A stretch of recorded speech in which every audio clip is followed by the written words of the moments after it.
Forward. The world of the Hands of Aldulan has been with me for most of my creative life. When I first started writing this trilogy, I was a very different person. Maybe you could say I grew up alongside these characters. Revisiting the series over the past year has felt like both a homecoming and a reckoning. A real chance to see just how much I've changed. As a kid, I was obsessed with books on tape. The kind where an Indiana Jones whip crack or R2-D2's beep signaled you to turn the page. I loved following along, letting sound and story blend into something magical. The books got longer as I got older, but that ritual stuck. Even now I'll listen to audiobooks while flipping through paperbacks, reconnecting with that part of myself who never tired of being read to. All of that spirit is here in this immersive edition. This isn't just a remastered book. It's a celebration of story as a living, multi-sensory experience. Music, sound, voice, and page, all pulling you a little deeper into the adventure.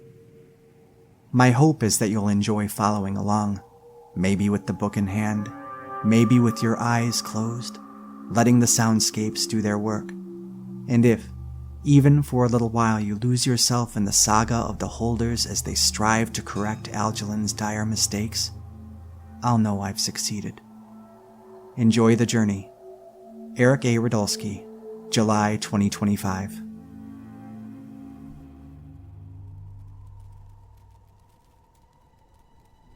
Kingdom of the Necromancer. The Hands of Aldulan, Book 1.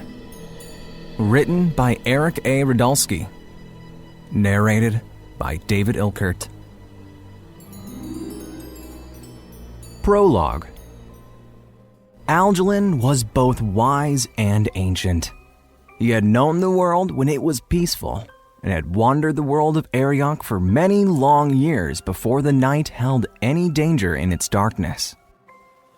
By the time the mortal races came to know him, Aldulan, still ever curious but not quite as young, wore a long white beard that reached down to his toes.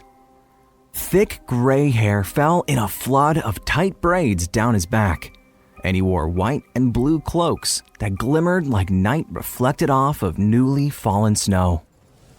Aldulan had built himself a workshop by then. The long years of his life had fostered in him an interest in the creation of various devices, both great and small. As the years ticked on, however, he found that what he enjoyed creating most were clocks. The wizard found time fascinating, especially after the birth of the mortal races with their relatively short lifespans. "He's a sorcerer," some said. "and a powerful one at that. He's unparalleled in his craft, and his imagination is boundless.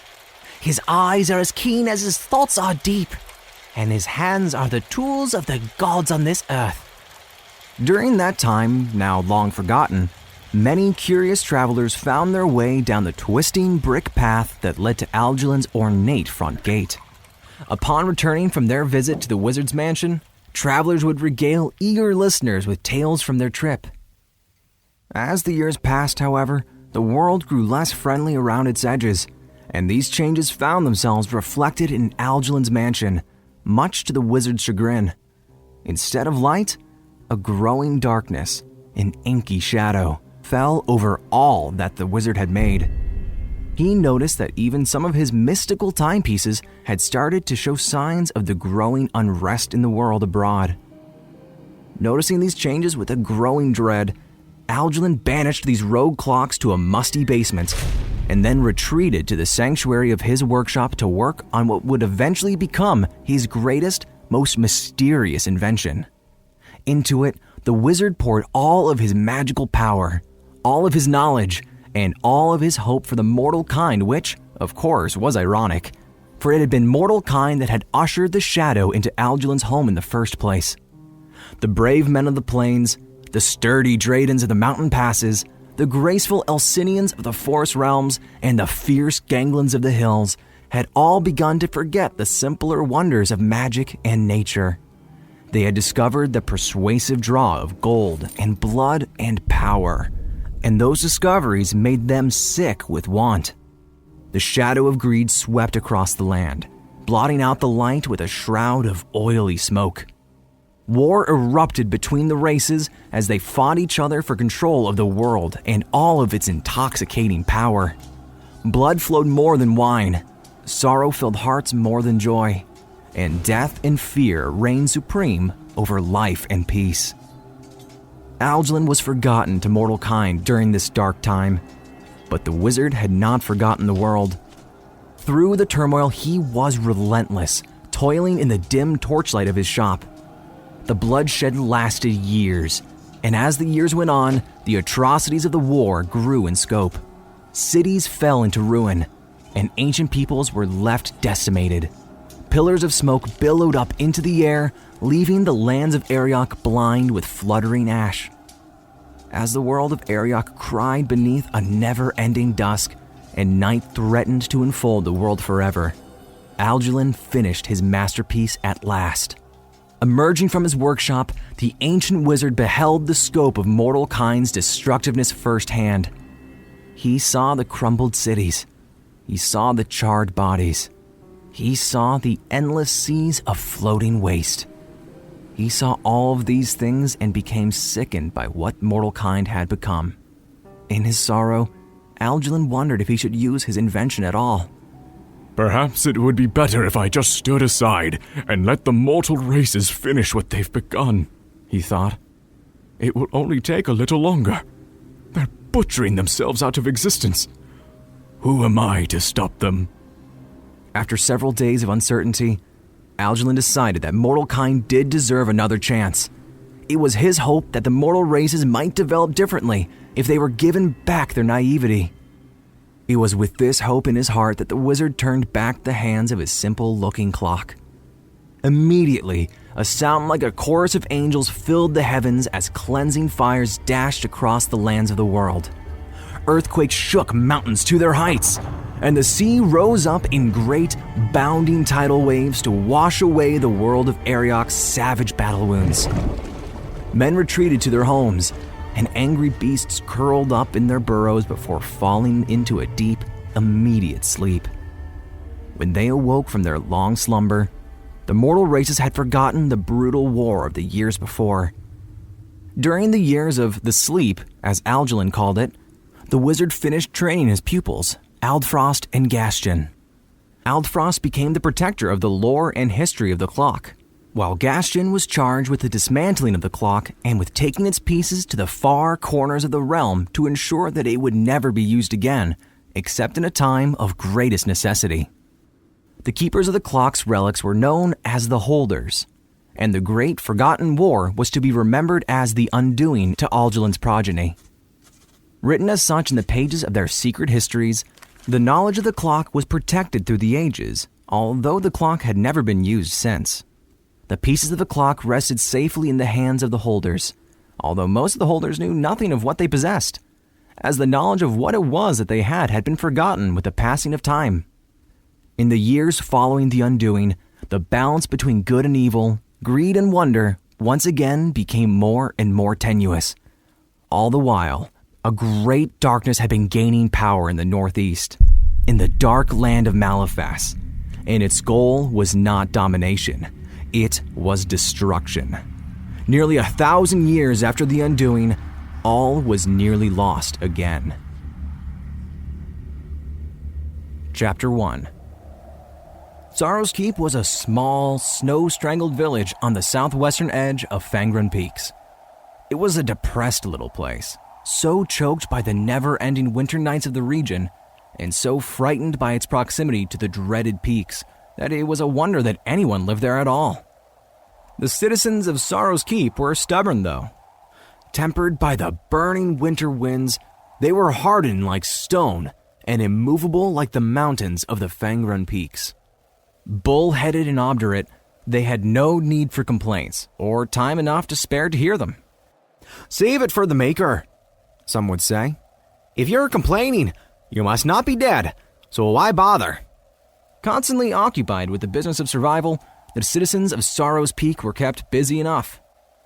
"Let the demons slither out of their mountains," some would say as they basked in the safety of a well-lit tavern or in the bright sunlight of midday. At least then my sword arm would be warm.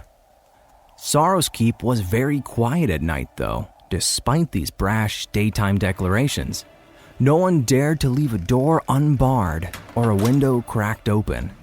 No one talked above a whisper, and no one dared to leave a light untended in the dark. Everyone knew that all manner of foul beasts wandered and crawled and stalked the passes and caverns of the Fangren Peaks at night, and they knew well enough not to turn their backs on the dreaded land known as Malifas. It was best to not think of its grim stone towers or its oily red fires. It was best not to ponder the enormity of the evil that slept there, or to think about the history of that place of dripping fangs and black wings. The residents of Sorrow's Keep tried to live normal lives under the eye of the foulest evil the world had ever known. Most of the time, they succeeded. Chapter 2. The creature hovered just inches above the sharp crust of snow.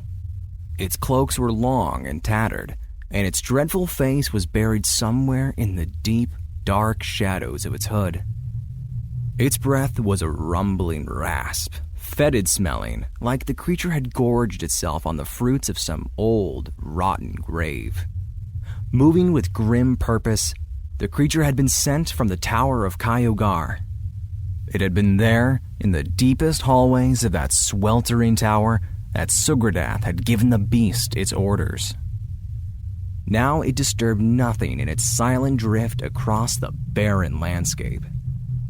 It was not long before the dark shape caught sight of a well-kept farmhouse shrouded in murky moonlight.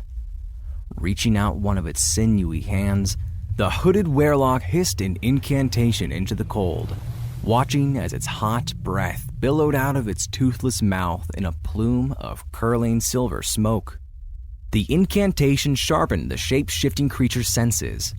In a sudden rush, the beast felt the presence of not only a little boy inside of the house, but also the treasure for which it had traveled so far. Inside the house, Jonathan sat beside the dying embers of an old fire, hugging his knees to his chest, frightened and miserable. The blonde-haired youth sat on the cold wooden floor with his cheeks rosy from the chill in the air and his hands quivering. It was the coldest night that he could remember. It was also his first night alone since his parents' grim passing. The village elders had told him that his parents had died in a carriage accident before sunrise that morning. They had said that his parents' horses must have been spooked by something, and that the frightened steeds had run their carriage right off the Drimsley Bridge, down into the raging, unforgiving waters of the River Putris. The eldest of the village elders had handed Jonathan a small trinket in a worn leather coin purse. "This was in your father's hands," he had mumbled. "It must have been dear to him somehow. Take it and keep it, Jonathan. At the very end, at least, it offers you something to remember him by." Jonathan had seen the slightest trace of fear in the eldest of the elders' bloodshot old eyes. But everyone in Sorrow's Keep had been more edgy of late. The recent weeks had brought with them talk of a mysterious stranger in the area, and mysterious strangers wandering around the outskirts of Sorrow's Keep were generally taken for foul omens. Unlike most omens that came to Sorrow's Keep, which were there one day and gone the next, this omen, this stranger, had lingered for some time. He had been seen by many. Some called the stranger the Night Watchman, for he only seemed to be spotted at night. Others called him the Dark Wanderer, after the billowing black cloaks that he was said to wear. Still others called him the Devil Incarnate, and demanded that he wasn't talked about at all. All that Jonathan knew for sure was that the little trinket that he had found in the coin purse, a piece of some ancient family heirloom he supposed, glowed with a dim white light that gave off no heat. It did not have arms to hold him. It did not have lips to kiss him goodnight. It did not have sweet voices filled with soft parental sentiments. He realized in that moment that his parents were gone, that he was alone in the house, and that something didn't feel quite right. It was quiet at first, unnoticeable above the crackle of the fire. but it was there, like a soft voice whispering from a great distance. Jonathan paid it no mind, though, despite a growing feeling that something was amiss. It could be anything, after all. He hadn't eaten much. He was exhausted. He'd been through so much over the past handful of hours. Then something stirred at the edges of his memory that filled his heart with dread. For some reason, he had remembered a song that he and the other children of Sorrow's Keep had used to sing when they were younger. Now, the lines of that rather grim tune came unbidden into his thoughts, as if coaxed by an unseen specter. Eyes in the darkness, watch me while I'm sleeping. Come with no warning, hold me while I'm screaming. Black are his footsteps, hidden by the twilight. Hungry for morning, while the world is snoring. Shapeshifter changeling touches me with laughter. Comes like a whisper, dead forever after. Gooseflesh prickled up his arms, up his back, and even up onto his cheeks. He tried without success to think of something comforting, something safe, but his mind had gone blank. Then he heard it again. The voice. It wasn't the wind. It wasn't the house creaking. It was a voice, and not a familiar one either. It sounded guttural and inhuman, and somehow hungry. Yes, if hunger could be a sound, it was there in that whisper. That whisper, that voice, held a complete and enveloping hunger that was painful in its ferocity. "What was that?" the lad stammered. He swallowed hard as he drew himself up to his feet on the creaky floor. "Who's there?" he stuttered. The Werlock, called the shapeshifter by some, or changeling by others, had drifted up onto the doorstep like a cold, black patch of smoke. The dimness of its deep hood dispersed as its eyes ignited like two flickering tongues of cold blue hellfire. Its sinewy gray mouth spoke foreign words in its low, guttural voice as its flaming eyes focused on the locked door that stood between it and its prey and prize. Jonathan heard the voice on the step very clearly now. He heard the words as they were spoken, but he could not understand them. The beast left the doorway for but a moment, continuing to speak its grim incantation even as it peered into the farmhouse through a nearby window. "I taste fear," the creature shivered. "Delicious fear." Jonathan needed only to see the creature's face looming behind the frost-encrusted window to urge him, relentlessly clasping the glowing trinket he'd found in his father's coin purse, up the stairs that led to the second floor of the farmhouse, where his parents' vacant bedroom waited. Just as Jonathan reached the landing, the Werlock shouted at the locked door that barred its way, finishing its spell.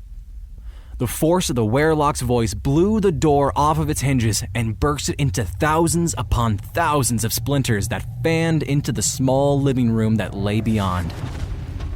The fireplace exploded into a full roar. Swirling smoke billowed out of it, filling the living room with a choking, stinging darkness. Wreathed in acrid smoke, the Werlock floated through what remained of the doorframe. Once it was inside of the living room, the creature stood silently, seeking out its prize with its two smoldering eyes. It didn't take long. The Werlock's sight was keen, and the farmhouse was small. The creature swept up the steps that led to the second floor like smoke up a chimney, and there it found Jonathan. The Werlock wet its lips. "You're a sweet one, aren't you, Jonathan? So sweet and young." Jonathan backed away. His parents' bedroom had never seemed so small. "How do you know my name?" the child stammered. Get out! Get out now!" No, the Werlock snickered. "Not yet. You have something that I need. Something of your father's." "What?" Jonathan asked. What do you want? Its creator would have called the piece that I seek an escapement shaft, the beast growled. But you have little use for such names, boy, and there will be no escape for you. All you need to know, it said, is that it is in your little hand. No, I don't have anything! A peep of light from the escapement shaft squeezed between Jonathan's clenched fingers, betraying him. The beast's eyes widened. You dare to lie to me? It asked. I'm sorry, Jonathan said, still backing up. It was my dad's, he said, his voice heavy with sorrow. It's all that I have left. No, boy, the werewolf said. You've got so much more than that little bauble to offer. It smiled. In fact, you not only have something that I need, but you have something that I want too. I do? The boy asked. Oh, yes, the werewolf said. And I want it very much. What is it? Jonathan asked. Life. The werewolf's eyes burned brighter, ringing its skeletal face in light. Fear and blood. No!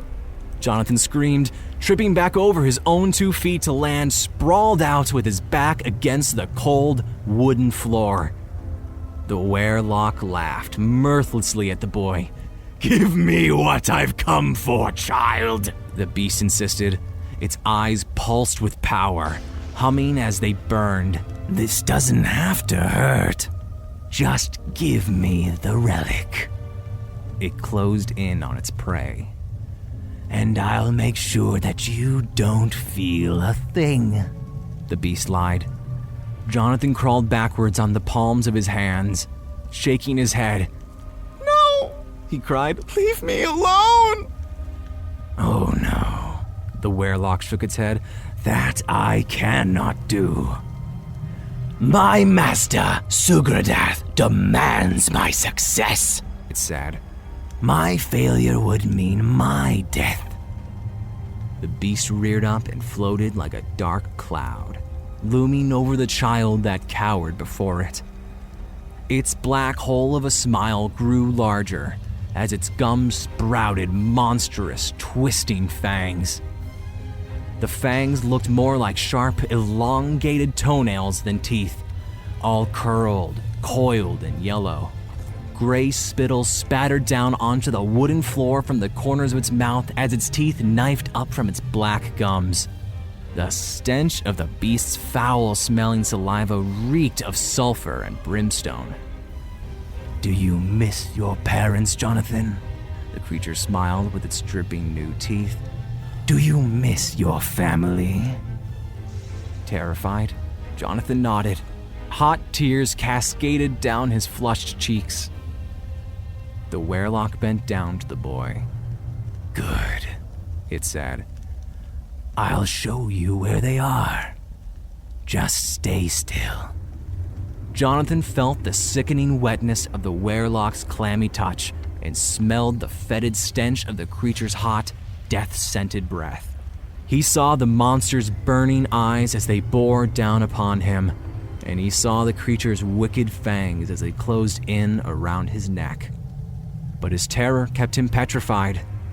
I won't hurt you, the beast said. Quietly now.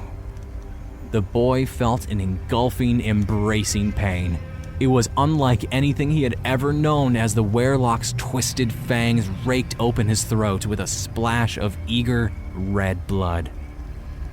Soon, the werewolf had what it had come for.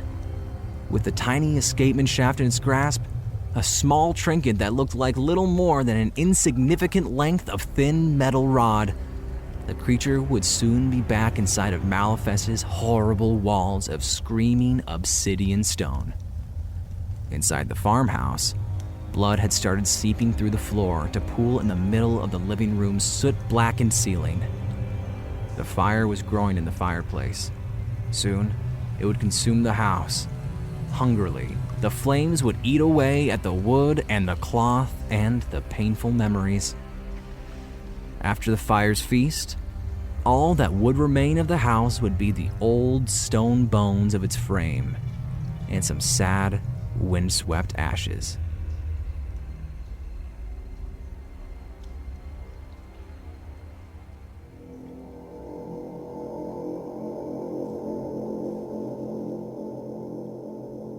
And so the boy is lost, his home consumed by flame, his blood spilled into the hungry earth. But death is only the beginning. Across the plains of Termidian, darker forces gather, marching beneath banners of hate, guided by blood-stained hands and savage dreams. In the shadow of ancient walls, a new battle will be fought, and the fate of Aldulan will be written in steel, in fire, and in sacrifice. Join us next time as the drums of war thunder across the fields in the Hands of Aldulan, Episode 2, The Battle for Aldulan.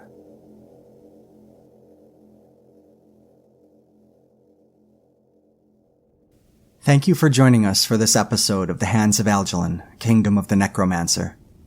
We're deeply grateful to all of you who tuned in, shared the show, and supported this adventure. Your time, imagination, and passion mean the world. A heartfelt thank you to David Ilkert, whose narration brought these characters and battles to life with incredible heart and power. None of this would sound the same without him. And a huge shout out to Tabletop Audio for providing the atmospheric music and soundscapes that helped build the world beneath our words. Visit tabletopaudio.com to explore more of their brilliant work. We'll see you next week.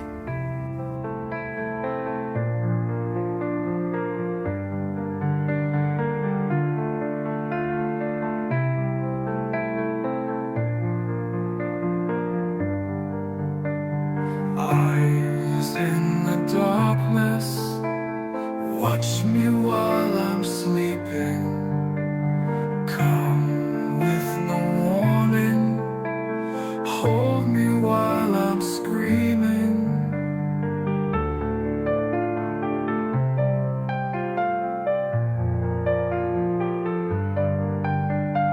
Black eyes, footsteps hidden by the twilight, hungry for morning while the world is snoring. Shapeshifter changeling touches me with laughter, comes like a whisper, dead forever.